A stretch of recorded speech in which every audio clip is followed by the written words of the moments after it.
விதிகளின்படி நீங்கள் எழுதி கொடுத்த காவல்துறை கொடுத்த நிபந்தனைகளுக்கு மீறி மாறுதலாக ஏதேனும் நடந்தால் இந்த கூட்டத்தை, இந்த மக்களை சந்திக்கக்கூடிய திட்டத்தை ரத்து பண்ணுவதற்கான முழு அதிகாரம் காவல்துறைக்கு இருக்குன்றதை நீங்களே கொடுத்துருக்கீங்க காவல்துறையை.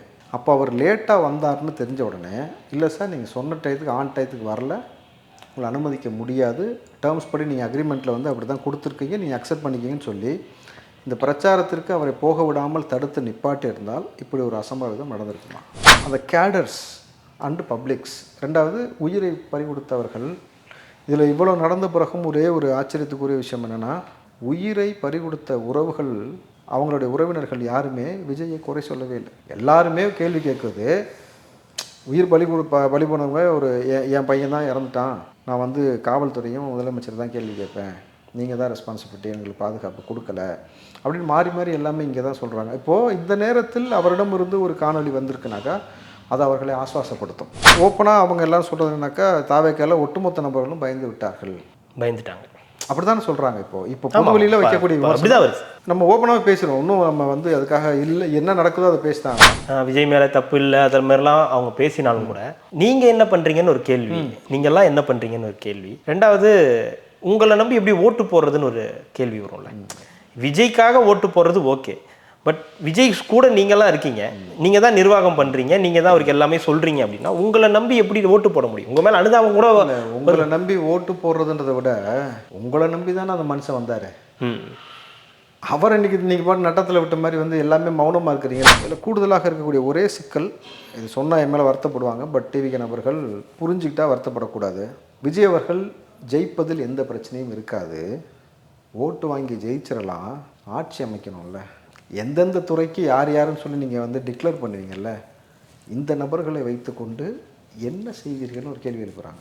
ரெட்ரோலுக்ஸ் நெஞ்சங்களுக்கு வணக்கம், நான் கார்த்திக். இன்றைய நேர்காணலில் நம்முடைய இணைந்திருப்பவர் திரு ராவுத்தர் இப்ராஹிம் அவர்கள். வணக்கம் சார். வணக்கம் சார். கரூர் சம்பவம் மிகப்பெரிய துயரம். தமிழ்நாட்டு அரசியல்லே, இந்திய அரசியல்லையே இப்படி ஒரு சம்பவம் இதுக்கு முன்னாடி நடந்ததே இல்லை. ஒரு அரசியல் நிகழ்வில் இப்படி ஒரு சம்பவம் நடந்ததில்லைன்றது பொதுவான கருத்தாக இருக்குது. 41 பேர் இறந்திருக்காங்க, அதில் 10 குழந்தைகள் அப்படின்றது மிகப்பெரிய வருத்தத்தை தமிழ்நாடு முழுவதும் ஏற்படுத்தியிருக்கு. அதுவும் விஜய் அவர்கள் செய்த பரப்புரையில் இந்த சம்பவம் அப்படின்றது கூடுதல் வருத்தத்தை ஏற்படுத்தியிருக்கு. ஏன்னா தொடர்ந்து அந்த விஜய் அவர்களுடைய பரப்புரையில் வந்த கூட்டம் அப்படின்றது என்றைக்கோ ஏதோ ஒன்று ஆக போகுதுன்றது ஒவ்வொரு நாளும் ஒவ்வொருத்தரும் அவங்க வீட்டில் இருக்கும்போது யோசித்த விஷயம் தான், என்னமோ நடக்க போகுது இந்த கூட்டத்தால் அப்படின்றது. ஆனால் இப்படி ஒரு ஸ்டாம்பேட், அதில் வந்து ஒரு 41 பேர் பலி அப்படின்றத யாராலையுமே ஏற்றுக்கொள்ள முடியாத ஒரு விஷயமாக தான் பார்க்கப்படுது. இதை எப்படி பார்க்குறீங்க, இதை எப்படி ஏற்றுக்க முடியுன்ற ஒரு கேள்வி முதல்ல பொதுவான கருத்தாக இருக்குது. ஒரு நடிகர், ஒரு அரசியல் தலைவரை வந்து பார்க்க போகிற இடத்துல ஒரு 41 பேர் பலின்றதை முதல்ல எப்படி ஏற்றுக்க முடியுன்ற ஒரு கேள்வி இருக்குது. நீங்கள் எப்படி பார்க்குறீங்க? இல்லை, இவ்வளோ பெரிய கூட்டம் அரசியல் மாற்றத்தை தான் ஏற்படுத்தும்னு நினச்சாங்க, பட் ஆனால் இது இப்படி ஒரு ட்ராஜடியை ஏற்படுத்தும்னு யாருக்குமே சிந்திக்கலை. தள்ளுமுள்கள் ஏற்படும், மயக்கங்கள் போடுறது, இந்த மாதிரி சம்பவங்கள்லாம் தொடக்கத்தே நடந்தது பார்த்தோம். ஆனால் இது இப்படி ஒரு அசம்பாவிதம் நடக்கும் அப்படின்னு யாரும் எதிர்பார்க்கல. ஆனால் இங்கே விஜயை நோக்கி எரியப்படக்கூடிய கற்கள் வந்து நிறையாக இருக்குது. கல்லும் சரி, சொற்களும் சரி. அவங்க சொல்கிறது என்னன்னாக்கா, நீங்கள் லேட்டாக வந்துட்டீங்க, இதுக்கு மிக முக்கிய காரணமே நீங்கள் காலதாமதமாக வந்ததுனால் கூட்டம் அதிகரித்தது, ஆதலால் இந்த சம்பவம் நடந்தது. எஃப்ஐஆர்லேயே அப்படி தான் போட்டிருக்காங்க. ஆமாம் சார். இப்போது காலதாமதமானதால் கூட்டம் அதிகரிக்கிறது. இதில் ஒரு விஷயம் நல்லா கவனிங்க. சனிக்கிழமை சாயங்காலம் அவர் பேசுகிறாரு கரூரில். அப்போ சாயங்காலம் அவர் போகிறதுக்கு லேட்டாக ஆக ஆக ஊருக்காரங்க எல்லோரும் ஃபோன் பண்ணி விஜய் வந்துட்டாரான்னு கேட்க, வரலன்னும் போது அப்போ நம்ம வேலையை முடிச்சிட்டாங்க, நேரம் அங்கே போய் பார்த்துட்டு போயிடலாம்னு சொல்லி கூட்டம் அதிகரித்து கொண்டே இருப்பது காவல்துறைக்கு தெரியுமா தெரியாதா? தெரிஞ்சிருக்கும். ரெண்டாவது விஷயம், விஜய் அவர்கள் இந்த கூட்டத்திற்கு தான் முதல் முறையாக லேட்டாக வராரா? அவர் ஆரம்பித்த முதல் அதுலேருந்தே அது கூட்டம் வர எல்லாத்துக்குமே தாமதம் தான். அப்போ மூணாவது மேட்ரு, விதிகளின்படி நீங்கள் எழுதி கொடுத்த காவல்துறை கொடுத்த நிபந்தனைகளுக்கு மீறி மாறுதலாக ஏதேனும் நடந்தால் இந்த கூட்டத்தை, இந்த மக்களை சந்திக்கக்கூடிய திட்டத்தை ரத்து பண்ணுவதற்கான முழு அதிகாரம் காவல்துறைக்கு இருக்குன்றதை நீங்களே கொடுத்துருக்கீங்க காவல்துறையை. அப்போ அவர் லேட்டாக வந்தார்னு தெரிஞ்ச உடனே, இல்லை சார் நீங்கள் சொன்ன டயத்துக்கு ஆன் டயத்துக்கு வரல, உங்களை அனுமதிக்க முடியாது, டேர்ம்ஸ் படி நீங்கள் அக்ரிமெண்ட்டில் வந்து அப்படி தான் கொடுத்துருக்கீங்க, நீங்கள் அக்செப்ட் பண்ணிக்கிங்கன்னு சொல்லி இந்த பிரச்சாரத்திற்கு அவரை போக விடாமல் தடுத்து நிப்பாட்டி இருந்தால் இப்படி ஒரு அசம்பாவிதம் நடந்திருக்குமா? 3 மணியிலிருந்து 10 மணி வரைக்கும் வரத்துக்காக பர்மிஷன் வாங்கியிருக்கிறதாகவும் சொல்கிறாங்க. 3 மணிலேருந்து 10 மணிக்குள்ளே அங்கே வரத்துக்கான பர்மிஷன் வாங்கியிருக்கிறதா சொல்கிறாங்க. இன்னொன்று 50 மீட்டருக்கு முன்னாடியே நாங்கள் சொன்னோம் வண்டியை நிறுத்திடுங்க, இதனால் நமக்கு ஒரு உயிர் சேதாரம் கூட ஏற்படும் அப்படின்றத நாங்கள் சிடிஆர் நிர்மல்குமார், புஷி ஆனந்த் எல்லார்ட்டையுமே நாங்கள் சொன்ன நிர்வாகிகள்கிட்ட சொன்னோம், அந்த மதியழகன்ற மாவட்ட செயலாளர்கிட்ட சொன்னோம். யாருமே அதை கேட்கவே இல்லை. அதையும் தாண்டி வந்தது தான் இந்த உயிர் சேதாரத்துக்கு காரணம் அப்படின்னு சொல்லி இப்போ காவல்துறை தரப்புலேருந்து சொல்லப்படுது. இல்லை, இவ்வளோ அழுத்தத்தை இவ்வளோ பிரச்சனையையும் தூக்கி நம்ம வந்து காவல்துறை மேலே வைக்கிறது நியாயமாக இல்லை. காவல்துறை மீது இல்லை சார், ஒருத்தன் சொல்கிறத கேட்கலை அப்படின்னு நீங்கள் சொல்கிறீங்கன்னா, கேட்கலன்னா தடுப்பீங்களா, அனுமதி கொடுப்பீங்களா? சார் நீங்கள் ஒரு கூட்டத்திற்கு இதற்கு மேலே வந்து போனால் உயிர் சேதம் ஏற்பட்டு விடும்னு காவல்துறைக்கு தெரிந்த பிறகு அந்த உயிரை காப்பாற்றுவதற்கு தான் காவல்துறையா? கேட்க மாட்டேன்ட்டாங்க போகட்டும் அப்படின்னு சொல்லிட்டு நாங்கள் சொன்னோம் கேட்கலன்னு சொல்வதற்கு காவல்துறையா? இதுதான் மக்கள் கேட்குறது. இன்றைக்கி எதிர்கட்சியிலேருந்து எல்லா கட்சியும் அப்புறம் கேட்பது என்னன்னாக்கா, இப்போ நீங்கள் அவரை தடுத்து நிப்பாட்டியிருந்தால் இந்த அசம்பாவித்தை தடுத்திருக்க முடியும். இவ்வளவு பிரச்சனைக்கும் உயிர் பலி காரணம் விஜய் அவர்கள் தான்னாக்கா, சரி ஒரு உதாரணத்துக்கு ஒருத்தர் ஒரு ஃப்ளைட்டில் ஏற போகிறாரு, ஒரு முக்கியமான நபர்னு வச்சுங்களேன், இல்லை ட்ரெயினில் ஏற போகிறாரு, அந்த முக்கியமான நபர் விஐபியாக இருக்கார், அவருக்காக ட்ரெயின் வந்து ஒரு அரை மணி நேரம் தாமதமாக வெயிட் பண்ணி பொறுமையாக அவர் வந்ததுக்கப்புறம் தான் கிளம்பணுன்னு மாதிரி வெயிட் பண்ணுறாங்க. அந்த நேரத்தில் நான் 4 தீவிரவாதி ஏறிட்டான், ட்ரெயினை வந்து ஹைஜாக் பண்ணிக்கிறான்னா அவர் லேட்டாக வந்தவரா காரணம்? இப்போது நீங்கள் என்ன பண்ணியிருக்கணும், நீங்கள் முதல் கட்டமாக சார் விஜய் லேட்டாக வந்து தவறு தான், யாருமே இல்லைன்னு சொல்லலை, தவறு தான், சரி வர காவல்துறை இதை வந்து முன்னக்கூட்டியே ஹேண்டில் பண்ணிங்கன்னா, ஏன்னா இது முதல் கூட்டமும் கிடையாது. உங்களுக்கு நல்லா தெரியுது அவன் மரத்தில் ஏறான்றீங்க, இங்கே ஏறுறான், அங்கே போகிறான், இங்கே போகிறான், சொல் பேச்சு கேட்க மாட்டான், ஏன்னா அவன் ரசிகனாக இருக்கிறான், அவனை கட்டுப்படுத்த முடியலன்னு சொல்கிறீங்க. காமன் பீப்புள் பண்ணுறதை நம்மளால் ஒன்றும் பண்ண முடியலன்றீங்க. இது அரசியல் தலைவர்களாலும் கட்டுப்படுத்த முடியாது. சட்டம் ஒழுங்கையோ பாதுகாப்பையோ உயிர் காக்கக்கூடிய விஷயத்திலேயோ முதன்மையாக இருப்பது தமிழ்நாடு காவல்துறை. நீங்கள் தான் தடுத்திருக்க வேண்டும்ன்றது தான் நீங்கள் யதார்த்தமாக எல்லோரும் சொல்கிறது. நீங்கள் தடுத்துட்டிங்கனாலே இந்த பிரச்சனையை அன்றைக்கே முடிஞ்சு போயிருக்கும், எந்த ஒரு அசம்பாவிதம் நடந்திருக்காது. தடுக்காமல் போனது அடுத்த கட்டமாக அவ்வளோ பேர் விஜயோடு வந்தாங்கல்ல, அந்த நபரையும் சேர்த்து உள்ளே அனுப்பிச்சது, அந்த க்ரௌடு இன்க்ரீஸ் ஆகுது, ஏரியா கம்மி, நம்பர்ஸ் அதிகமாகுதுன்னும் பொழுது மேற்கொண்டு சிக்கலாகும்னு தெரியுது. அப்போது இதுக்கு யார் பொறுப்பு? இதில் நிறைய சிக்கல்கள் நம்ம பார்க்க முடியுது. அது தாவேகா தரப்பிலிருந்தும் சரி, காவல்துறை தரப்பிலிருந்தும் சரி, அரசாங்கம் தரப்பிலிருந்தும் சரி, 3 பேருமே சரி. இதில் காவல்துறை தரப்புன்னே சொல்ல முடியாது, காவல்துறை உபயதி ஆர்டர் தான். என்னை பொறுத்த வரைக்கும் காவல்துறைக்கு இன்ஸ்ட்ரக்ஷன் கொடுக்கறது யாருன்றது தான் கேள்வி. அரசாங்கம் அவங்கள தானே கேள்வி கேட்க முடியும். அப்படி காவல்துறை செய்தது தவறுனாக்கா இந்நேரம் எல்லாத்தையும் சஸ்பெண்ட் பண்ணியிருக்கணும்ல. 40 உயிர் போயிருக்கு சார், 41 உயிர் சார், 41 உயிர் மரணம் நடந்திருக்க இடத்துல காவல்துறைக்கும் அதில் பங்கு இருக்குனாக்கா அரசாங்கம் காவல்துறை மீது அந்த உயிரை யாரெல்லாம் அந்த பொறுப்பு அதிகாரி அவர் மீது நடவடிக்கை எடுத்துருக்கணுமோ எடுத்துருக்கக்கூடாதா? இப்போ கள்ளச்சாராய மரணம் நடந்துச்சு, அந்த அதிகாரிகள் மீது தவறு இருந்தது, அவர்களுக்கு உடனே ஒரு தண்டனை கொடுத்தீங்க, பணி மாற்றம் செஞ்சீங்க, இல்லை சஸ்பெண்ட் பண்ணி ஏதோ ஒன்று பண்ணுறீங்கன்னு வச்சுங்களேன். அதே மாதிரியான விஷயத்தை இங்கே ஏன் கையாளலை? காவல்துறை மீது தவறு இல்லை, காவல்துறை மீது அப்போ தவறு இல்லை, தவறு இல்லைன்றதுக்காக தான் கையாளன்னு தானே சொல்ல வரீங்க.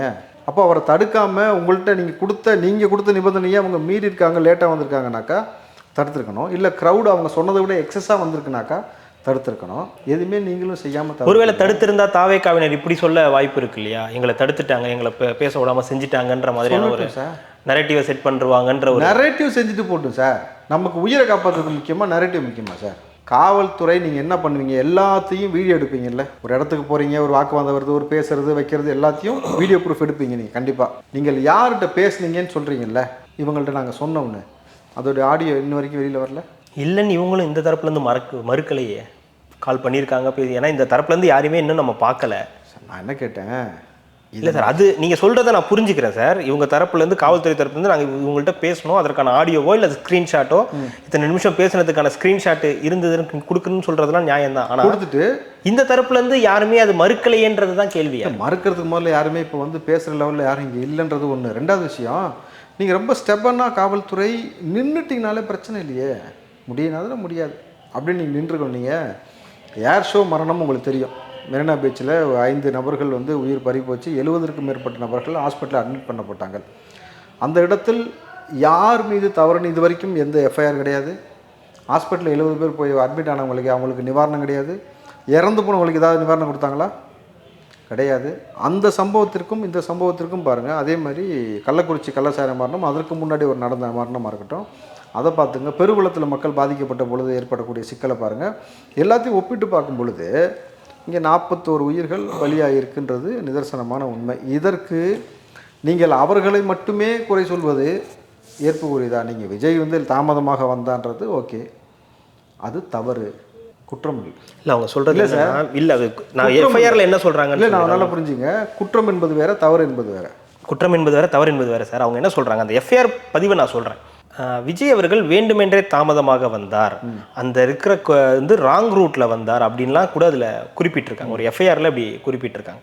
இதெல்லாம் வந்து பார்க்கும்பொழுது அப்போது வேணும்னே தாமதமாக வந்தார்களா விஜய் அவர்கள் அந்த பேருந்து அப்படின்றது ஒரு கேள்வியாக இருக்குது. சரி, வேணும்னே தாமதமாக வந்துட்டார்னு வச்சுங்க. உங்களுடைய கூற்றின்படி, காவல்துறை சொல்வதன்படி தடுத்து இருந்திருக்கணும். வேணுக்கு தான் வந்துட்டாருன்னு தெரியுதுல்ல. வீம்புக்கு ஒரு ஆள் செஞ்சதுக்கப்புறமே நீங்கள் ஏன் தடுக்கலை சார்? நீங்கள் அரசாங்கத்தை ரெப்ரசன்ட் பண்ணியிருக்கிறீங்க. முதலமைச்சருக்கோ யார் முக்கியமான அமைச்சர்களுக்கோ தகவலை கொடுத்து, சார் இந்த மாதிரி இருக்குது, தடுத்து நிப்பாட்டலான் இருக்கிறோம், கேன் வி டூ இட்? ஒரே வார்த்தை. விஜயை இவ்வளவு கடுமையாக எதிர்க்கக்கூடியவர்கள் தவறு செஞ்சுருக்கான்னு தெரிஞ்சதுக்கப்புறம் தடுத்து நிப்பாட்டுன்னு சொல்லியிருப்பாங்களா, சொல்லியிருக்க மாட்டாங்களா? சொல்லுவாங்க. ஏன் சொல்லலை? ரொம்ப சிம்பிளான விஷயம். அப்போது எந்த இடத்துலையுமே குற்றம் அதிகமாக நடக்குது. நீங்கள் ஒரு வழக்கை எடுத்துக்கோங்க சார். நீதிமன்றம் தொடர்ச்சியாக சொல்கிறது, மதுரை நீதிமன்றம் சொல்லுது, அந்த கள்ளச்சாராய மரணத்தில் காவல்துறையோட அனுமதி இல்லாமல் இது நடந்திருக்க வாய்ப்பு இல்லை சொல்கிறாங்களா? ஒரு அரசாங்கம் நீங்கள் அனுமதிக்காமல் இங்கே எதுவுமே நடக்கிறதுக்கு வாய்ப்பு இல்லை. கஞ்சா அதிகமாக புழக்கத்தில் இருக்குன்னா உங்களுக்கு தெரியாமல் எப்படி நடக்கும்? இதையும் நீதிமன்றம் கேள்வி எழுப்புது. சாதி ஆணவ படுகொலைகள் நடக்குதுன்னும் பொழுது இதற்காக என்ன நடவடிக்கை எடுத்து இது வரைக்கும் நிப்பாட்டிருக்கீங்க? கேள்வி எழுப்புது. அப்போ எல்லாமே வந்து இது நடக்க போகுதுன்னு உங்களுக்கு தெரியுதுன்னும் பொழுது இதற்கான தீர்வை நீங்கள் உடனே செஞ்சிருந்தீங்கனாலே எல்லாமே ஸ்டாப் ஆயிரும். நீங்கள் ஏர் ஷோவும் எடுத்துக்கோங்க சார், எல்லாமே இப்போ கள்ளக்குறிச்சி கள்ளச்சாராய மரணம் எடுத்துக்கோங்க. இன்றைக்கு தொடர்ச்சியாக போதையை போட்டுட்டு ஒரு காவலரை கொண்டுட்டாங்க. அது 1 கோடி ரூபாய் அவருக்கு கிடச்சிருச்சு. ஆனால் இதற்கு பிறகு இந்த போதை முற்றிலுமாக ஒழிப்பதற்கு, இந்த கஞ்சா, இந்த மெத்து, ஹெராயின் இதெல்லாம் ஒழிப்பதற்கு ஒரு காவல்துறையுடைய உயிரே போன பிறகு கூட இந்த அரசாங்கம் என்ன செய்ததுன்னு ஒரு கேள்வி. சார் நம்மளால் தீர்க்கமாக சொல்ல முடியுமா சார், இன்றைக்கி தமிழ்நாட்டுக்குள்ளே கஞ்சா கிடைக்காது அப்படின்னு, ஹெராயின் கிடைக்காது, சின்ன பசங்க குடிப்பழக்கத்திலேருந்து வீட்டுக்கு கொண்டு வருவதற்கு போதையின் பக்கம் போயிடாதீங்கன்னு முதலமைச்சர் வாயில் சொன்னால் ஒருத்தன் போகாமல் இருப்பானா? அந்த அவைலபிலிட்டியை தடுத்தா போகாமல் இருப்பானா? அவைலபிலிட்டியை தடுத்துட்டாலே யூசேஜ் என்பது கட்டாயிரும். அப்போ இது எல்லாமே நீங்கள் செஞ்சுருந்தீங்கனாக்கா சட்டத்திற்கு முன்பாக விஜயும் ஒன்று தான், காமன் பீப்புளும் ஒன்று தான், அரசியல்வாதியும் ஒன்று தான். அப்போது காவல்துறை விஜய் செஞ்சது தப்பு, நிப்பாட்டு ஷோ போய் நீங்கள் இதுக்கு மேலே மக்களை சந்திக்க முடியாது, அனுப்புங்க. இந்த பக்கம் யார் செஞ்சாலும் தப்பு சார், அனுமதிக்க முடியாது. நீங்கள் வந்து எம்எல்ஏ விட்டு பிள்ளையாக இருந்தாலும் சரி சார், விஜயை பார்க்கணுன்னு உள்ளே வந்தீங்கன்னாக்கா க்ரௌடு ஜாஸ்தியாச்சு, அனுமதிக்க முடியாது, வெளியில் போங்கன்றதை இவங்க சிஸ்டமேட்டிக்காக செஞ்சுருந்தாலே சரியாக போயிருக்குமே. எங்கேயுமே ஒரு ஆட்சி அதிகாரத்தின் கீழே மக்கள் பாதிக்கப்படுறான்னா அது இது ஒரு முக்கியமான பிரச்சனையை நம்ம பார்க்கணும். 2வது விஷயம், ஆட்சியாளர்கள் தவறு பண்ணிட்டாங்கன்னு சொல்லி ஆட்சியாளர்கள் மேலே குறை சொல்லிக்கிட்டே இருக்கக்கூடிய நாம் தான் அந்த ஆட்சியாளர்களை தேர்வு செஞ்சோம். அப்போ தேர்வு செய்யும் பொழுதே ஒரு சிந்தனை ஏற்படணும், இவங்க நமக்கு நல்லது தான் செய்வாங்களா செய்ய மாட்டாங்களான்ட்டு. ஆனால் முதல் முறையாக ஸ்டாலின் முதலமைச்சராக வரும்பொழுது அது யாருக்கும் பிடிபடாது. நீங்கள் கலைஞருடைய ஆட்சியை பார்த்துருக்கலாம், ஜெயலலிதா ஆட்சியை பார்த்துருக்கலாம். ஸ்டாலின் முதல் முறையாக வரும்பொழுது இவர் அதிகப்படியான மக்களுடைய நம்பிக்கையை பெற்று நல்லது செய்வார்னு நம்ம உட்பட நான் உட்பட திமுகவை தான் தேர்ந்தெடுத்தோம்.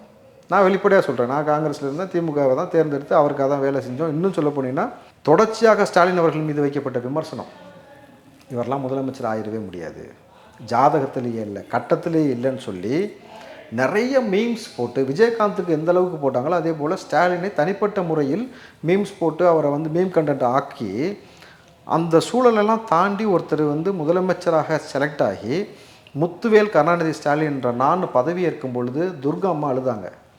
அதை பார்த்து பல பேர் எமோஷனில் கண்ணு கலங்கினதில் நானும் ஒருத்தன். உள்ளபடியே நான் வந்து எமோஷன் ஆகி கண்ணு கலங்கினேன். இப்போ அந்த மனுஷனுக்கு இவ்வளோ பெரிய போராட்டத்துக்கு அப்புறம் ஒரு வெற்றி வந்துருச்சுன்னு.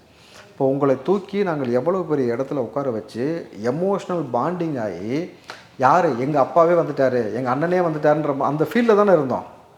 இவ்வளவு இன்டர் கனெக்டாக நாங்கள் உங்களோடு இருக்கும் பொழுது, உங்கள் குடும்பத்தில் ஒரு மரணம் ஏற்பட்ட பொழுது, நீங்கள் கருணாநிதி இறந்த பொழுது நீங்கள் கலங்கி அழுத போது, ஸ்டாலின் எழுத போது எல்லோரும் அழுதோம்.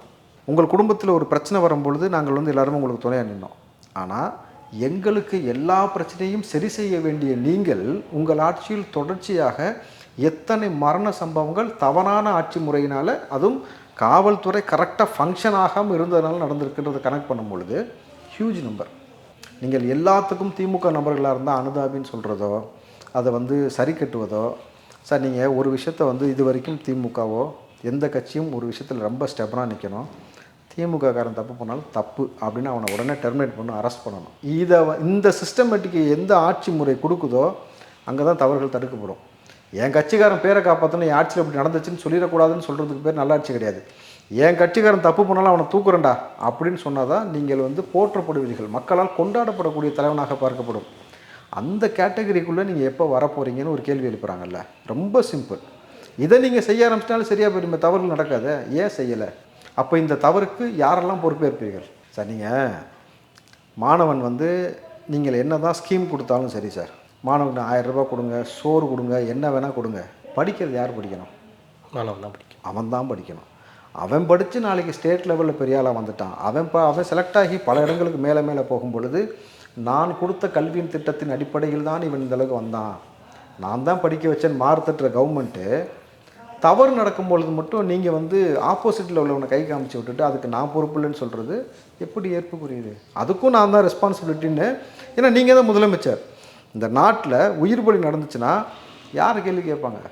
உங்களை தான் கேள்வி கேட்பாங்க. நான் போயிட்டு இவர் தான் கொன்னார், இந்த கட்சி கூட்டத்தில் கொண்டாங்க, அந்த சினிமா நடிகர் வந்தனால கொண்டாங்கன்னு சொன்னாக்கா, அவங்க கூட்டத்தில் அப்படி தான் தற்கொலைத்தனமாக செய்கிறாங்க அப்படின்னு ஒரு குற்றச்சாட்டு வைக்கிறாங்கன்னா, நான் உங்களுக்கு தான் ஓட்டு போட்டிருக்கேன். நீங்கள் எல்லாருக்குமான முதலமைச்சர், நீங்கள் தான் வாக்கு கொடுத்தீங்க. எனக்கு ஓட்டு போடாதவர்களுக்கும் சேர்த்து நல்லது செய்வேன், நீங்கள் அதை குறித்து நீங்கள் வருத்தப்படுவீர்கள்னு சொன்ன நீங்கள் இப்போ இது நடக்குதுல்ல. இப்போ நான் யாரை குறித்து கவலைப்படட்டும்? விஜய் குறித்து கவலைப்படுவா? உங்களுக்காக ஓட்டு போட்டுட்டு, ஏன்னா நாங்கள் யாரும் இன்னும் விஜய்க்கு ஓட்டு போடல, உங்களுக்கு குறித்து கவலைப்படவா? இறந்துப்புட்டே போகிறான் பாருங்கள் மனுஷன், அவனை குறித்து கவலைப்படவா? நாளைக்கு ஏன் நிலைமை என்ன ஆகுமோ அப்படின்னு ஒவ்வொரு தனி மனுஷனும் அதை யோசிச்சு கவலைப்படவா? எதை நினச்சி கவலைப்படலாம் சொல்லுங்கள்? கவலைப்படுறதுக்கு நிறைய இருக்குது. ஆமாம், ஒவ்வொரு மனிதர்களுக்கும் கவலைப்படுறதுக்கு நிறைய விஷயங்கள் இல்லை சார். நம்ம ஒரு ராவணனை பற்றி குறிப்பிடும் பொழுது ஒரு குறிப்பில் ராமனைத்தான் இங்கே அதிகமாக கொண்டாடுகிறோம் தூக்கி. ஆமாம், ராவணனை கெட்டவனாக போர்ட்ரேட் பண்ணுறோம். ராவனுடைய ஆட்சியை பற்றி குறிப்பிடக்கூடிய நூலில் என்ன வருதுனாக்கா, அந்த ஆட்சியின் கீழ் இருக்கக்கூடிய மக்களுக்கு கொண்டாட்டம்னா என்னென்னு தெரியாதான். கொண்டாட்டம்னால என்னென்னு தெரியாதான். இதை மட்டும் சொல்லும்போது உங்களுக்கு எப்படி தெரியுது? தப்பாக இருக்குது.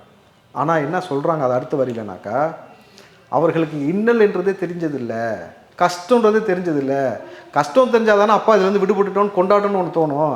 அவன் ஆல்ரெடி கொண்டாட்டத்திலே தான் இருக்கிறான். அப்படி தான் என்னுடைய ஆட்சி முறை இருக்குதுன்னு சொல்லும் பொழுது, அப்படி ஒரு ஆட்சியை நீங்கள் கொடுத்தா தானே நமக்கு கஷ்டம்னே தெரியல சார். பர்சனலாக எனக்கு எப்பா எங்கள் அப்பானால சிக்கல், எங்கள் அண்ணனால சிக்கல், என் பொண்டாட்டினால சிக்கல்ன்றது அது தனிப்பட்ட கஷ்டம். இந்த ஆட்சியின் கீழ் நாங்கள் இருக்கும் பொழுது எங்களுக்கு எந்த கவலையும் இல்லை. எங்களுக்கு எல்லா விதமான பொருளாதார தேவையோ, கல்வி தேவையோ, மருத்துவ தேவையோ, நீரோடைய ஆதாரமோ எல்லாமே கிடைக்கிறதுன்னும் பொழுது நான் ஏன் கவலைப்படணும்? அப்போ எவ்வளவோ கவலை இருக்குன்றீங்க. உதயநிதி அவர்கள் சொன்ன வார்த்தையை நான் சேர்த்து சொல்கிறேன். நான் அமைச்சராக இருந்த பொழுது எனக்கு கிடைச்ச மனு, துணை முதலமைச்சராக இருந்தபோது கிடைச்ச மனு, எம்எல்ஏயாக இருந்தபோது கிடைச்ச மனுவை பார்க்கும் பொழுது, நான் துணை முதலமைச்சர் ஆன பிறகு அவர்கள் கொடுக்கக்கூடிய மனுவை வாங்கி என் காரில் வைக்க இடம் இல்லைன்னு பேசினார். அப்படின்னா அவ்வளோ பிரச்சனை இருக்குன்னு தானே அர்த்தம். அதிகார மையத்தில் இருக்கக்கூடிய அதிகாரிகள் யாருமே செயல்படாமல் கிடப்பில் போட்டதுனால தான் அதை தீர்த்து கொடுக்க சொல்லி உங்கள்கிட்ட மனுவாக கொடுக்குறாங்க. அப்போ எவ்வளவு பிரச்சனையை நீங்கள் உருவாக்கி வச்சுருக்கீங்கன்றதை உதயநிதி சொன்ன ஸ்டேட்மெண்ட்லேருந்து நம்ம புரிஞ்சிக்க முடியும் பொழுது, இப்போ சொல்லுங்கள் எதை குறித்து கவலைப்படலாம்? ஆட்சியாளர்கள் குறித்து நம்ம கவலைப்பட வேண்டியது இருக்குது. ஏன்னா ஒரு அரசன், ஒரு தலைவன், ஒரு நல்ல முதலமைச்சர் அவர்கள் சரியான ஆட்சி முறையை கொடுத்துட்டாலே மக்களுக்கு எந்த சிக்கலுமே இல்லை சார். அவன் இவங்களை ஏற்கனவே உளவியல் சிக்கலில் கொண்டு போய் வச்சு, பொருளாதார சிக்கலில் கொண்டு போய் வச்சு, குடி சாராயம் பிரச்சனை அதில் வைக்கும் பொழுது அவன் உளவியல் ரீதியாக பாதிக்கப்படுறான், உடல் ரீதியாக பாதிக்கப்படுறான், குடும்ப வன்முறைகள் அதிகமாகுது. குடும்பத்தில் நிறையா பார்த்திங்கன்னா இளம் விதவைகள் உருவாகிறாங்க. சின்ன சின்ன பிள்ளைங்களை பிடிச்சி கல்யாணம் பண்ணி வச்சுட்டு கேஸ் வாங்கிட்டு, நீங்கள் கண்ணகி நகர் பக்கத்து இப்போங்க உதாரணத்துக்கு சொல்கிறேன், அங்கே ஒரு சர்வேவே எடுத்தாங்க. 15 வயசு, 14 வயசு, 17 வயசு மைனர் பிள்ளைகளுக்கு தான் அதிகமாக திருமணம் முடிந்திருக்கிறது. அவருடைய கணவர்கள் யாருமே அவங்களோட சேர்ந்து வசிக்கலை, எல்லோரும் ஜெயிலில் இருக்கிறான். பாதி பேர் மரணம் அடைஞ்சிட்டாங்க. அந்த பிள்ளைகளுக்கு மறுவாழ்வும் இல்லை, அங்கே வாழ்வதற்கான வாழ்வாதாரமும் இல்லை. அப்படின்னும் பொழுது இது எதை காட்டுது?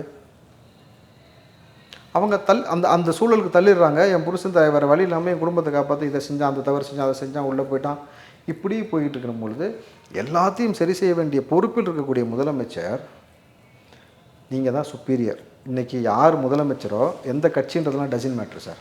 யார் முதலமைச்சரோ நீங்கள் தான் ஒட்டுமொத்த மக்களுக்கான சுப்பீரியர், நீங்கள் தான் பாதுகாவலர். நீங்கள் சரி செய்ய வேண்டிய பிரச்சனையை நீங்கள் சரி செஞ்சிட்டாலே வேறு எந்த கட்சியாக இருக்கட்டும், எவ்வளோ பெரிய ப்ராப்ளமாக இருக்கட்டும், அங்கே நோ வேல்யூ. மக்கள் ஆதரவு தெரிவிக்கிறாங்க, ஓட்டு போகிறாங்கன்றது எலெக்ஷன் மேலே. அது வரைக்கும் ஆட்சியில் இந்த சிக்கல்களை இயலாமல் பார்த்துக்கொள்ள வேண்டியது உங்களுடைய வேலை. தமிழ்நாட்டு காவல்துறைக்குன்ற இந்த பேர் என்ன சார், ஸ்காட்லாண்டுக்கு அடுத்து நம்ம தான் சொல்லிட்டு இன்றைக்கி அந்த காவல்துறையை கையில் வைத்துக்கொண்டு அதன் மூலமாகவே ஏற்படக்கூடிய சிக்கலை உருவாக்கி வைத்தது யாருன்னு ஒரு கேள்வி கேட்டால் என்ன பதில் சொல்கிறீங்க? இதில் இன்னொரு பிரச்சனை, விஜய் அவர்களோ மற்ற யாருமோ இதை குறித்து இன்னும் பேசலை. அந்த ஒரு விஜய் போட்ட அந்த 2 ட்வீட் தவிர தாவேகா தரப்புலேருந்து எந்த விதமான பேச்சுமே இல்லை, ஒரு அறிக்கை இல்லை. நிர்வாகிகள் யாரும் இப்போ ப்ரெஸ்ஸை சந்திக்கலை, நேரில் இடத்துக்கு போகலை, மருத்துவமனைக்கு போகலைன்ற மாதிரியான பல குற்றச்சாட்டுகள் அவங்க பக்கம் இருக்குது. இது ஒரு அதிமுகவோ ஒரு திமுகவோ இருந்தால் அடுத்தடுத்த கட்ட தலைவர்கள் அதை சரி செய்வாங்க. ஆனால் இங்கே அந்த பிரச்சனை பெரும் பிரச்சனையாக இருக்கு. விஜயே 34 மணி நேரம் கழித்து தான் வெளியே போகிறாரு, பட்டினம்பாக்கம் வீட்டுக்கு போகிறாருன்றதை காலையில் நியூஸாக போடுறாங்க. புஷி ஆனந்தை தேடிட்டு இருக்காங்க, தடிப்படை அமைச்சு தேடிட்டு இருக்காங்க. அந்த கட்சியில் இருக்கக்கூடிய ராஜ்மோகனோ லயலோமணியோ டிவிக்கோ ரமேஷோ யாருமே வந்து இது குறித்து ஒரு அறிக்கையோ எதுவுமே இன்னும் வெளியிடாமல் இருக்காங்க. ஆதவர்ஜுனா கொடுத்த அந்த அறிக்கையோடு இருக்குது. இதை எப்படி பார்ப்பாங்க மக்கள்? இது இந்த கண்ணோட்டத்துலையும் பார்ப்பாங்க இல்லையா? இது ஒரு பக்கம் அரசாங்கம் பிரச்சனைலாம் நீங்கள் சொல்கிறீங்க, ஆனால் இன்னொரு பக்கம் இது ஒரு கட்சி ஆரம்பித்து 1.5 வருட காலம் ஆகியிருக்கு. ஆனால் இன்னும் இவங்க பக்கத்துலேருந்து எந்த விதமான பதிலும் வரலைன்றதை எப்படி பார்க்குறாங்க? பதில் வரலன்றதை தாண்டி அந்த கட்சியின் தலைவனுக்கு ஒரு நெருக்கடி ஏற்பட்டதுன்னா, ஸ்டாலின் அவர்களுக்கோ எடப்பாடி அவர்களுக்கோ ஒரு சிக்கல்னாக்கா அடுத்தடுத்து கட்ட இருக்கக்கூடிய 2ஆம் கட்ட தலைவர்கள் எல்லாரும் அதை அட்ரஸ் பண்ணுவாங்க, அதை பேலன்ஸ் பண்ணுவாங்க. அது குறித்து தொடர்ச்சியாக ஊடகத்தில் கருத்து பரிமாற்றம் நடக்கும். அவர்கள் தரப்பில் இருக்கக்கூடிய நியாயத்தை எடுத்து வைப்பார்கள். இந்த இடத்துல அது ஆப்சன்ஸாக இருக்குது. இது அங்கே ப்ரெசன்ஸாக இல்லை, ஆப்சண்ட்டாக இருக்குது. விஜய் அவர்களிடமிருந்து வந்த அறிக்கை ஆதவர்ஜுனாவிடமிருந்து வந்த அறிக்கையோடு இருக்குது. அதுக்கு அடுத்தடுத்த தலைவர்கள் வந்து அங்கே அட்ரஸ் பண்ணுவதற்கு ஆட்கள் இல்லையா? அந்த 4 பேர் தான் மெயினாக சொல்கிறாங்கன்னும் போது அந்த 4 பேரை தாண்டி யாரும் இல்லையானும் பொழுது இல்லை. அதுக்கு அடுத்து வந்து சேர்ந்த முன்னாள் அமைச்சர்களாக இருக்கக்கூடிய அதிமுக நபர்களும் அட்ரஸ் பண்ணலை. ஐஆர்எஸ் ஆஃபீஸர் ஒருத்தர் வந்து சேர்ந்தார், அவரும் அட்ரஸ் பண்ணலை. ஜான் சார் இருக்கிறாரு, அவரும் அட்ரஸ் பண்ணலை. ஆதவ் இருக்கிறாரு, அவராவது ஒரு ப்ரெஸ் மீட்டை வச்சு சந்திப்பார்னாக்கா இன்னும் அவரும் சந்திக்கலை. விஜய் அவர்கள் ஒரு காணொலி வெளியிடுவாங்க, நேரில் உங்களுக்கு ப்ரெஸ்ஸை சந்திக்க முடியல, உங்களுக்கு மன வருத்தம் இருக்குது, உயிர் பலியை கண்ணுக்கு முன்னாடி நீங்கள் பார்த்துருக்குறீங்க, ரொம்ப சென்சிட்டிவான ஆளும் கூட, சரி ஒரு வீடியோ வரும்னு எதிர்பார்க்குறோம். ஆனால் அவங்க வந்து காவல்துறையிடம் கரூருக்கு நேரில் போவதற்கு அனுமதி தான் இப்போ கேட்குறாங்க, இறந்த குடும்பத்து நபர்களை சந்திப்பதற்கு. பட் ஆனால் அதுக்கு காவல்துறை கொடுக்கக்கூடிய அந்த டியூரேஷன் லேட் ஆகும் பொழுது முதல் கட்டமாக உங்கள்கிட்ட ஏதாவது ஒரு விஷயம் வந்துச்சுன்னா தான் அந்த கேடர்ஸ் அண்டு பப்ளிக்ஸ், ரெண்டாவது உயிரை பறிகொடுத்தவர்கள். இதில் இவ்வளோ நடந்த பிறகும் ஒரே ஒரு ஆச்சரியத்துக்குரிய விஷயம் என்னென்னா, உயிரை பறிகொடுத்த உறவுகள், அவங்களுடைய உறவினர்கள் யாருமே விஜயை குறை சொல்லவே இல்லை. எல்லாருமே கேள்வி கேட்குறது, உயிர் பலி போனவங்க ஒரு என் பையன் தான் இறந்துட்டான், நான் வந்து காவல்துறையும் முதலமைச்சர் தான் கேள்வி கேட்பேன், நீங்கள் தான் ரெஸ்பான்சிபிலிட்டி, எங்களுக்கு பாதுகாப்பு கொடுக்கல அப்படின்னு மாறி மாறி எல்லாமே இங்கே தான் சொல்கிறாங்க. இப்போது இந்த நேரத்தில் அவரிடமிருந்து ஒரு காணொலி வந்திருக்குனாக்கா அது அவர்களை ஆஸ்வாசப்படுத்தும். சரிங்க, அவன் உங்கள் கேடரா, உங்கள் தொண்டனா, இல்லை காமன் பீப்புளா, ஒரு ரசிகனா, இல்லை எதுவுமே இல்லாமல் ஒரு ஸ்டார் வந்திருக்காரு சார், நம்ம பார்க்கணுன்னு ஆசையில் வந்திருப்பான். அவன் எல்லாருமே எதிர்பார்க்குறது என்னன்னாக்கா, இந்த நேரத்தில் பணம் இல்லை, எப்பயுமே உறவுகள் நொறுங்கி போகும்போது தேவைப்படுவது ஆறுதலான ஒரு வார்த்தை, நான் இருக்கிறேன் பார்த்துக்கலான்னு சொல்லக்கூடிய அந்த கருணையான சில விஷயங்களை தான் எதிர்பார்ப்பாங்க. அது இங்கே லேக் ஆகிருக்கு. அப்போது கட்டமைப்பு என்ன செய்ய வேண்டியிருக்குன்னு ஒரு கேள்வி இருக்கு இல்லையா? கட்டமைப்பு, இதைத்தான் ஆரம்பத்திலிருந்தே எல்லாரும் சொன்னது. இதை நம்ம தொடர்ந்து பேசிக்கிட்டு இருக்கோம். 2ஆம் கட்ட தலைவர்கள், கட்டமைப்பு, உங்களுக்கு கீழே இருக்கக்கூடிய ஒன்றியம், நகரம், வட்டம், இது எல்லாத்தையும் நீங்கள் உருவாக்கணும் அப்படின்றத உருவாக்கியிருக்கணும் இந்நேரம் உருவாக்கியிருக்கணும் அப்படின்றது தான். ஸோ இப்போ இந்த மாதிரி இக்கட்டான சூழ்நிலையில் இதை அட்ரஸ் பண்ணி பேச வேண்டிய நபர்கள் பேசலைன்றதும் ஓப்பனாக அவங்க எல்லாம் சொல்கிறதுனாக்கா தாவேக்கால ஒட்டுமொத்த நபர்களும் பயந்துட்டாங்க. அப்படி தானே சொல்கிறாங்க. இப்போ புதுவெளியில் வைக்கக்கூடிய நம்ம ஓப்பனாக பேசுகிறோம், இன்னும் நம்ம வந்து அதுக்காக இல்லை என்ன நடக்குதோ அதை பேசித்தாங்கணும். அப்போ வந்து அது திமுகவில் இருந்தோ பிற கட்சி நபர்கள் இருந்தோ காமன் பீப்புள் என்ன சொல்கிறாங்கன்னா, அங்கேருந்து ரிப்ளையே வரலன்னும் பொழுது பயந்துட்டாங்க. விஜய் அவர்கள் நிச்சயமாக வந்து பேக் அடிக்க மாட்டார், அவர் நிற்பார். ஆனால் இதை அட்ரஸ் பண்ணுறதுக்கு ஆள் இல்லை. அட்ரஸ் பண்ணுறதுக்காக இப்போது ஆனந்த் சாரை காவல்துறை தேடுது, நிர்மல் அண்ணனை தேடுது, அப்புறம் இந்த மாவட்ட செயலரை தேடுது. தேடாத நபர்கள் இங்கே இருக்கிறாங்கல்ல, ஆதவர்ஜுனா, ராஜ்மோகன், நம்ம லைலாமணிகிட்ட கேட்க மாட்டோம். ஓகே, இந்த இஷ்யூக்கு வந்து ஜான் அவர்கள் நீங்களாம் அதை அட்ரஸ் பண்ணியிருக்கலாமே, ஐஆர்எஸ் ஆஃபீஸர் அருண் நீங்களாம் அட்ரஸ் பண்ணியிருக்கலாமே, நீங்களும் ஏன் மௌனிச்சு கிடக்குறீங்க? இப்போ ஒரு சிக்கல் எழும்பொழுது விஜய் எப்படி கேள்வி வருதுன்னா, இது வந்து ஒரு பக்கம் விஜய் மேலே தப்பு இல்லை அதில் மாதிரிலாம் அவங்க பேசினாலும் கூட நீங்கள் என்ன பண்ணுறீங்கன்னு ஒரு கேள்வி, நீங்கள்லாம் என்ன பண்ணுறீங்கன்னு ஒரு கேள்வி. ரெண்டாவது, உங்களை நம்பி எப்படி ஓட்டு போடுறதுன்னு ஒரு கேள்வி வரும்ல. விஜய்க்காக ஓட்டு போடுறது ஓகே, பட் விஜய் கூட நீங்கள்லாம் இருக்கீங்க, நீங்கள் தான் நிர்வாகம் பண்ணுறீங்க, நீங்கள் தான் அவருக்கு எல்லாமே சொல்கிறீங்க அப்படின்னா உங்களை நம்பி எப்படி ஓட்டு போட முடியும்? உங்கள் மேலே அனுதாபம் கூட. உங்களை நம்பி ஓட்டு போடுறதுன்றதை விட உங்களை நம்பி தானே அந்த மனுஷன் வந்தார். அவர் இன்னைக்கு நீங்கள் பாட்டு நட்டத்தில் விட்ட மாதிரி வந்து எல்லாமே மௌனமாக இருக்கிறீங்களே சார். இப்போது ஒரு தலைவனுக்கு யாருக்குமே இருக்கட்டும் சார், 1000 பேருக்கு புத்திமதி சொல்கிறவனுக்கு அவன் குடும்பத்தில் ஒரு பிரச்சனை வந்துச்சுன்னு வச்சுங்களேன், புத்தி வேலை செய்யாது. ஏன்னா அது வந்து நேச்சர், மனசு வந்து ஒரு சம்பிச்சு போயிடும். அந்த நேரத்தில் அடுத்த கட்ட நபர்கள் தான் அடுத்தடுத்த வேலையை டக் டக் டக்குன்னு பார்ப்பாங்க. எதற்காக வந்து ஆரம்ப கட்ட காலத்துலேருந்து இப்போ வரைக்கும் ஒரு மரண சம்பவம் நடந்துச்சுன்னா அந்த வீட்டில் 7 நாளைக்கு சமைக்க மாட்டாங்கன்னு சொல்லுவாங்க. ஏன்னா அது தோணாது. உறவினர் தான் டெய்லி ஒரு வீட்டில் வந்து சமைச்சு கொண்டு வந்து கொடுப்பான், அவனை ஆஸ்வாசப்படுத்துறதுக்காக.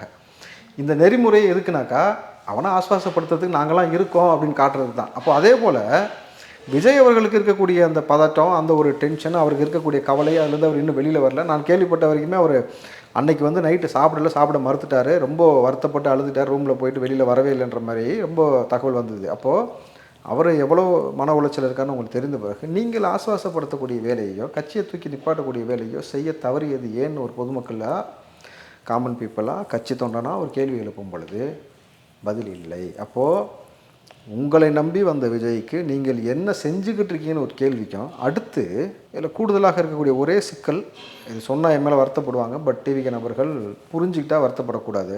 விஜய் அவர்கள் ஜெயிப்பதில் எந்த பிரச்சனையும் இருக்காது, ஓட்டு வாங்கி ஜெயிச்சிடலாம், ஆட்சி அமைக்கணும்ல.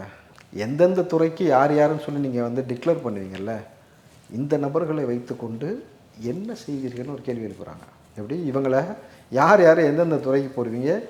இந்த பிரச்சனையவே ஹேண்டில் பண்ண முடியல, அட்ரஸ் பண்ண முடியலன்னாக்கா ஒரு ஆட்சி நடத்துவது, ஒரு துறையை எடுத்து நடத்துவது, தமிழ்நாடு முழுக்க இருக்கக்கூடிய மக்கள் பிரச்சனையை சந்தித்து அவர்களுக்கு தேவையான குறைகளை சரி செய்வது, புதிய திட்டங்களை வடிவமைப்பது, ஏன்னா மாற்றுன்னு வரோம், புதிய திட்டங்களை வடிவமைக்கணும், இனிஷியேட்டிவாக நிறைய விஷயம் செய்யணும், ஆக்சசபிளாக இருக்கணும், மக்கள் உங்களை அணுகுவதற்கான என்ன வழிமுறை செய்ய போகிறீங்க, எந்த விஷயத்தெல்லாம் ப்ரியாரிட்டி கொடுக்க போகிறீங்க, காவல்துறையை எந்த மாதிரி துரிதமாக வச்சுருக்கீங்க, அதுக்கான போதிய அறிவு இருக்குதா, மருத்துவத்துறையை பற்றி என்ன மாதிரி விஷயம் உங்களுக்கு தெரியும், ஏன்னா இது 2 வேணும். இதுக்கப்புறமேட்டு உங்களுக்கான இருக்கக்கூடிய அந்த அட்வொகேட் விங் அது என்ன செய்ய போகுது, வார்டுதோறும் இருக்கக்கூடிய மெம்பர்ஸை எப்படி நீங்கள் வந்து கேடர்ஸ் என்னென்ன செய்யணும்னு சொல்லி எஜுகேட் பண்ண போகிறீங்க, இவங்களெல்லாம் வச்சு நீங்கள் ஆட்சின்னு ஒன்று அமைக்கும் போது எப்படி செய்வீங்கன்னு ஒரு கேள்வி எழுப்புறது $1 மில்லியன் கொஸ்டினாக வந்து நிற்கிது. அப்போ இதுவும் நாளைக்கு பின்னடைவை ஏற்படுத்தாதா? அப்போது ஒரு ஆள் தான், உண்மையை சொன்னால் ஒரே ஒரு ஆள் தான் மக்களுக்கு நல்லது செய்யணும்னு விஜய் அவர்கள் வருமானத்தை தூக்கி எறிஞ்சிட்டு இவர்களோடு களத்தில் மல்லுக்கட்ட வந்து நின்றுட்டார். அவர் கூட நீங்கள் ஏன் நிற்கலை? இதுதான் கேள்வி சார். இப்போ இல்லை சார், எப்போயுமே நாளைக்கு இதெல்லாம் வேணாலும் தூக்கி போட்டு விஜய் வந்து சினிமாவில் போனாலும் ஸ்டார் தான். இந்த பிரச்சனையை அளவுக்கு கொண்டு வந்துட்டீங்கல்ல, அரசியலாம் என்னென்னு காமிச்சிட்டிங்கல்ல, நான் இறங்கி உங்களோட சண்டை செஞ்சு நிற்பண்டான்னு அவர் நின்னா அவருக்கு ஓட்டு நிச்சயமாக விழுகும், அதில் எந்த மாற்று கருத்தும் இல்லை. விஜய் அவர்கள் யோசிச்சிருப்பாங்க இல்லையா, இவ்வளோ பண்ணியிருக்கோம், நம்மளை தாண்டி இங்கே எதுவுமே நடக்கலை அப்படின்ற ஒரு விஷயம், இந்த மாற்றத்தை கொண்டு வரதுக்கான வாய்ப்பு இருக்குன்னு பார்க்குறீங்களா? சார் உண்மையை சொல்லணும்னா இது நடந்தது டிசாஸ்டர், இது நடந்திருக்கக்கூடாது, இப்போ நடந்த இந்த உயிரிழப்பு. ஆனால் இந்த சிக்கல், இந்த நெருக்கடி இப்போது ஏற்பட்டது, இதிலிருந்து ஒரு படிப்பினையை நிச்சயமாக பொதுமக்கள் உணர்ந்திருப்பாங்க, ஆளுங்கட்சி உணர்ந்திருப்பாங்க, குறிப்பாக விஜய் அவர்கள் உணர்ந்திருப்பார். எதை செய்யணும், எதை செய்யக்கூடாது, யாரை வச்சுக்கணும் கூட, யாரை வச்சுக்கணும். அந்த கேள்வி தான், அதுதான் என்னுடைய கேள்வி. அதை நான் அப்படி கேட்டேன், யாரெல்லாம் நம்ம பக்கத்தில் இருக்கணும், இனி யார் சொல்கிறத கேட்கணும், யார் சொல்கிறத கேட்கணும் தாண்டி யார் சொல்கிற விஷயங்கள் சரியானதுன்றது இப்போ அனலைஸ் பண்ணியிருப்பார். அவன் சின்னவன் பெரியவன்லாம் நீங்கள் யோசிக்கக்கூடாது, இது சரியா, அவன் ஒரு விஷயம் சொல்கிறானா, இது நம்ம எடுத்துக்கிட்டு கரெக்டாக செஞ்சோம்னா கரெக்டாக இருக்கும். ஏன் நான் வந்து ஆரம்பத்திலேயே நான் சொன்ன விஷயம், ஃபஸ்ட்டு விக்கிரவாண்டி மாநாடு போடப்போ சிசிடிவி வைங்க மாநாட்டுக்குள்ளேன்னு சொன்ன ஒரே ஆள் நான் மட்டும்தான். நான் தான் சொன்னேன், அதை கட்சி வரைக்கும் கொண்டு போனேன், நல்வாய்ப்பாக அதை செஞ்சாங்க. ஏன்னா முதல்ல வந்து உங்களுக்கு இந்த மாதிரி உள்ள ஆட்கள் இப்போ சொல்கிறாங்க பாருங்களேன், இதில் வந்து நிறையா திமுகவை சார்ந்த நபர்கள் உள்ளே வந்துட்டாங்க, கத்தியில் கிழிச்சிட்டாங்க, அவங்க தானான்றது சொல்லலை, ஆனால் கத்தியில் கிழிக்கப்பட்டிருக்கு, யாரும் தெரிலன்ற மாதிரி குற்றச்சாட்டுலாம் வருது. இதே போல் அங்கே சிக்கல் வரும்ன்றக்காக நம்ம சொன்னோம், செஞ்சீங்க. ஆனால் இப்போது இதில் இருக்கக்கூடிய ப்ராக்டிக்கல் டிஃபிகல்ட்டிஸ் என்ன அப்படின்னாக்கா, அரசாங்கம் உங்களுக்கு பாதுகாப்பு கொடுக்கும், உங்கள் கூட்டத்திற்கு வரக்கூடிய நபர்களுக்கு தண்ணீர் கொடுப்பது உங்களுடைய கடமை, அவங்கள வந்து ஆஸ்வாசப்படுத்த வேண்டியது உங்களோட கடமை. அங்கே ஏன் லேக் ஆச்சு? அது காமன் கொஸ்டின் சார். தண்ணீரை நீங்கள் கொண்டு வந்து கொடுத்து பண்ணியிருக்கணும். உங்களுக்கு எவ்வளோ ஸ்கொயர் ஃபீட் இடம், அது எவ்வளோ பேர் கொள்ளளவு, இதை தாண்டி ஒரு சிக்கல் ஏற்பட்டால் இது யாருக்கான பேராபத்தாய் முடியும்? நமக்கான பேராபத்தாய் முடியுன்றதை ஏன் நீங்கள் அனலைஸ் பண்ண தவறுனீங்க? ஸோ அப்போ அரசியல் அனுபவம் குறைவாக இருக்கக்கூடிய நபர்கள், அரசியல் அனுபவம் மிக்க நபர்களை கூட வைத்துக்கொண்டு அதன்படி சில விஷயத்தை நீங்கள் எடுத்துகிட்டு போகும்போது இது போன்ற சிக்கல்களை தவிர்த்திருக்கலாம். அந்த கதவை கொஞ்சம் ஓப்பன் பண்ணுங்கள், பனையூர் கதவை ஓப்பனில் வைங்க, வரவிடுங்க, வரவங்களை வரவேற்று என்னன்னு கேளுங்க. நீங்கள் அவர்களுக்கு மாவட்ட செயலாளர்லாம் பதவி கொடுக்க வேண்டாம், உயர்மட்ட ஆலோசனை குழுன்னு ஒன்று போடுங்க. உங்களுக்கு டைரெக்டாக மற்ற போஸ்டிங் கொடுக்க சிரமமாக இருந்துச்சுன்னா உயர்மட்ட ஆலோசனை குழுன்னு ஒன்று போட்டு அனுபவம் வாய்ந்த எல்லா நபர்களுக்கும் அந்த குழுவில் இணைச்சி எதுனாலும் அவங்கள கன்சல்ட் பண்ணி அதை நீங்கள் செஞ்சு அதை அப்படி செய்யும் பொழுது உங்களுக்கு ஒரு கிளாரிட்டி கிடைக்கும். ரெண்டாவது, காவல்துறை எப்போயுமே வந்து உங்களுக்கு எதிரியாலாம் இருக்காது சார். நல்லா யோசிச்சு பாருங்கள். நீங்கள் போயிட்டு சார் எங்களுடைய பிளான் இதுதான், இதை கொண்டு போய் நீங்கள் திமுக சொன்னாலும் பிரச்சனை கிடையாது, நீங்கள் அதிமுக சொன்னாலும் பிரச்சனை கிடையாது, இதுதான் எங்கள் பிளான், இப்படி செய்யலான் இருக்கோம், இதனால் ஏதாவது சிக்கல் ஏற்படுமா, இதில் ஏதாவது ப்ராக்டிக்கலாக நடைமுறை சிக்கல் இருக்கான்றதை நீங்கள் வெளிப்படையாக உயர் அதிகாரிகிட்ட உட்காந்து பேசினா, ஏன்னா உங்களை விட கிரவுண்டில் இருந்து பார்க்குறவங்க அவங்க தான், அவங்களுக்கு எல்லா விஷயமும் தெரியும். இல்லை சார் இது தப்பாக இருக்குது, இது சரியாக இருக்குது, இதை செஞ்சிட்டிங்கன்னா சிக்கல் வராதுன்னு சொன்னாக்கா, அவங்களுடைய ஒப்புதல் பேரில் செய்யும் பொழுது ஏதேனும் சிக்கல் ஏற்பட்டாலும் ஐயோ நம்ம தான் அந்த ஐடியா கொடுத்துருக்குறோம், ஸோ வந்து நம்ம இதை சரி பண்ணணும்னு சிக்கல் நடப்பதற்கு முன்பாகவே உங்களுக்கு உளவுத்துறை எப்பயுமே பார்த்தீங்கன்னாக்கா மஃப்டிலேயே எல்லா கூட்டத்துலேயும் ஒரு ஆள் இருந்துக்கிட்டே இருப்பாங்க, எல்லா இடத்துலையுமே டக்குன்னு இன்ஃபர்மேஷன் போய் சரி செஞ்சு கொடுப்பாங்க. அப்போ நீங்கள் ஏன் அவங்க கூட கொஞ்சம் இணக்கமாக போகக்கூடாதுன்னு ஒரு கேள்வி இருக்குல்ல. உயர்மட்ட நிர்வாகிகளையும் போட்டு அனுபவம் வாய்ந்த நபர்களையும் காவல்துறையோடையும் இணக்கமாக போயிட்டீங்கனாலே சிக்கல் வராது. காவல்துறை வந்து அவங்க ஒரு வேளை தடுக்கிறானுங்க அப்படின்ற ஒரு குற்றச்சாட்டு நீங்கள் வைக்கிறீங்கனாக்கா, நீதிமன்றம் போயிட்டு அனுமதி பெற்று வந்துட்டிங்கன்னா நீதிமன்றம் ஆர்டர் இருக்குது சார், காவல்துறை தடுக்காது. ரெண்டாவது விஷயம் ரொம்ப சிம்பிளாக, அவங்களும் மனுஷன் தானே சார், அவங்க வீட்டு கரண்ட் பில் யார் சார் கட்டுறா? கவர்மெண்ட் கட்டுதா, திமுக கட்டுதா? அவங்க தான் கட்டுவாங்க. அவங்களுக்கு வர ப்ராக்டிக்கல் டிஃபிகல்ட்டிஸ் இருக்கக்கூடிய சிக்கல்லாம் இருக்குல்ல, ஒருவேளை ஆட்சி மாதிரி எங்களுக்கு நல்லா செய்வீங்களான்னு அவங்களும் உங்கள் பக்கம் வரலாம். பட் அவங்களும் என்ன சொல்லுவாங்கன்னா, நல்லா ஃப்ரெண்ட்லியாக மூவ் பண்ணுங்கள், பிரச்சனையே இருக்காது. இதை விட்டுட்டு வேறு மனப்போக்கில் எப்பயுமே சில விஷயத்த வந்து இந்த மூடி மறைச்சி திடீர்னு சர்ப்ரைஸாக செய்யணும்னு நினைக்கும் போது தான் எப்பயுமே சிக்கல் ஏற்படும். அரசியலுக்குள்ளே வந்துட்டு இதெல்லாம் ரொம்ப மூடி மறைக்க வேண்டிய வேலை இல்லை. எலெக்ஷன் மேனிஃபெஸ்டோவே நீங்கள் மூடி தயாரித்தாலும் பொது வெளியில் சொல்ல தான் போகிறீங்க. ஆமாம். அப்படி இருக்கும்போது இதெல்லாம் சொல்லி பேசி ஈஸியாக செஞ்சுட்டு போயிட்டாலும் சிக்கல் இல்லையே. கண்டிப்பாக அது அடுத்த கட்டத்தை இது எப்படி நகர்த்தி எடுத்துகிட்டு போகிறாங்க, இது என்னென்ன நடக்க போகுதுன்றதை தொடர்ந்து பேசலாம். மிக்க மகிழ்ச்சி. நன்றி. நன்றி சார்.